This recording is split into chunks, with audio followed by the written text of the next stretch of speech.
it was the pyramids. For the Greeks, the representation of the human form. And for the Jomon of Japan, it was pottery.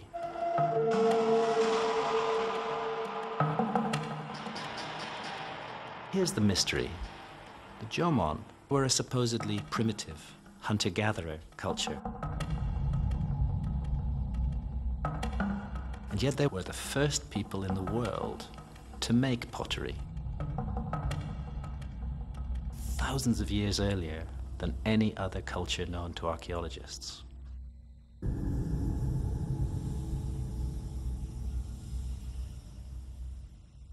Their pottery representations of the human figure called dogu express a fantastic and wonderful artistic sensibility.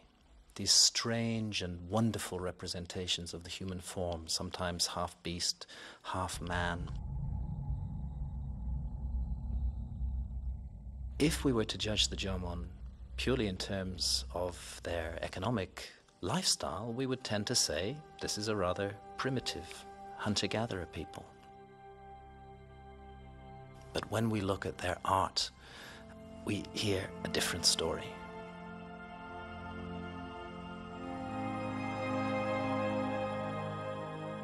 We truly don't understand the Jomon people. We know a lot of what you would call basic data. We have lots of figurines. What they mean, we don't know. What's so special about the Jomon? We certainly don't have the whole story, and never will. That's the fun part of it. We don't even have all the facts, I'm sure. I'm not sure the exact number of Jomon sites. Roughly 150,000 Jomon sites. Probably half of them excavated to some extent. Millions and millions of pots, and they're just everywhere. Rarely do you see two pots that look much alike. Every time you dig a Jomon site, you find something that hasn't been found before.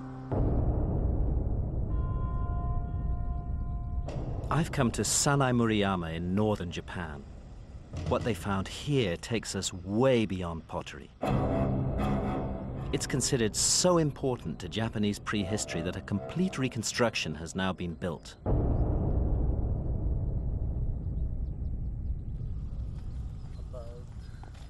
Discovered in 1995, it's a place that's forcing archaeologists to revise their views of the Jomon.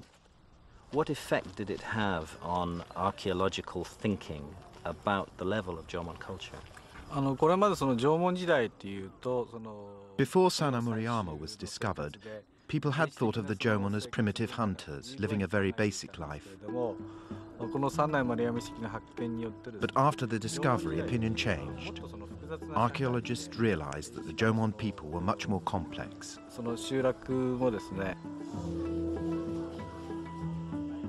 Here they've reconstructed a huge monument which demonstrates the Jomon had a shrewd understanding of maths and astronomy as far back as 5,000 years ago. Professor Kobayashi has studied how the Jomon created a calendar. Point of sunset and sun rising was an exact calendar for Jomon people. They construct the monument to the special day. Many people gathered and had feast. The sun would rise in the east at the summer solstice. Professor Kobayashi explains how the posts are exactly aligned to mark Midsummer's Day. Just noontime Yes. Of the special day of midsummer, Yes. the shadow Yes. between the corridor.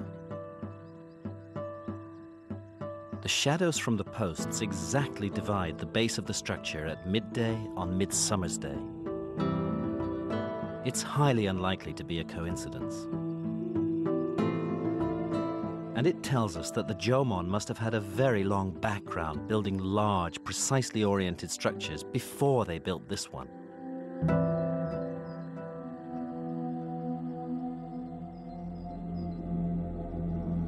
At Yonaguni, astronomical calculations show that the structure stood on a very significant latitude.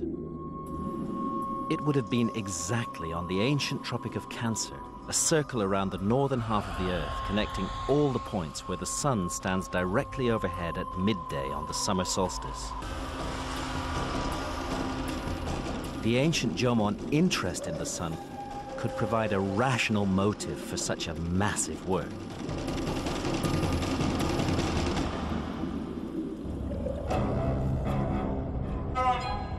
In my travels, I found an extraordinary ancient people, the Jomon, and phenomenal underwater structures equally ancient.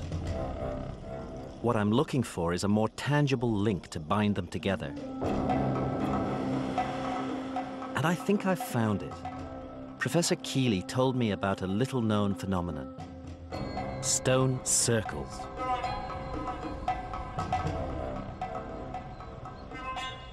Sometimes the circles are of very large diameter. Sometimes they're smaller circles put together like the links of a chain. And sometimes they use megaliths. Komakino looks like a miniature amphitheater. It happens to be on a minor slope, so you have the circle. But the hillside actually looks like the seats in a stadium. A very interesting layout. What they are, I don't know. Do you go in there and dance in the circle? No evidence of bonfires. It's going to take an awful lot more study. This custom of building stone circles has only been traced back amongst the Jomon to about 5,000 years ago. But I think I found evidence on the seabed of a spectacular hidden ancestry to the Jomon stone circles. It's at another underwater site that I've been exploring 200 miles north of Yonaguni, off the Kerama Islands.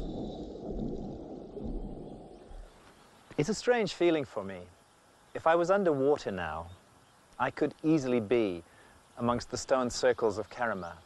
Small circles made of river pebbles, exactly like these, that bear the unmistakable imprint of the Jomon.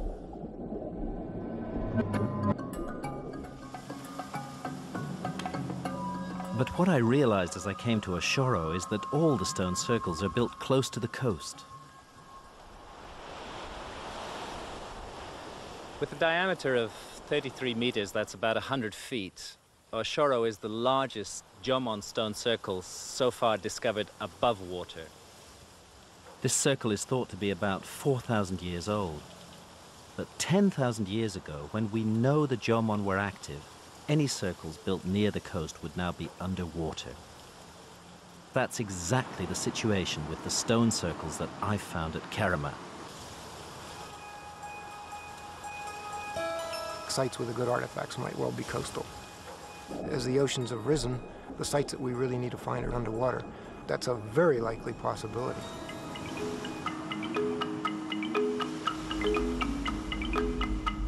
The Great Submerged Circle lies about 3 miles offshore of the nearest of the Kerama Islands, but it was a few kilometers inland before 10,000 years ago. Sea levels were much lower then, and Kerama was connected to the main island of Okinawa.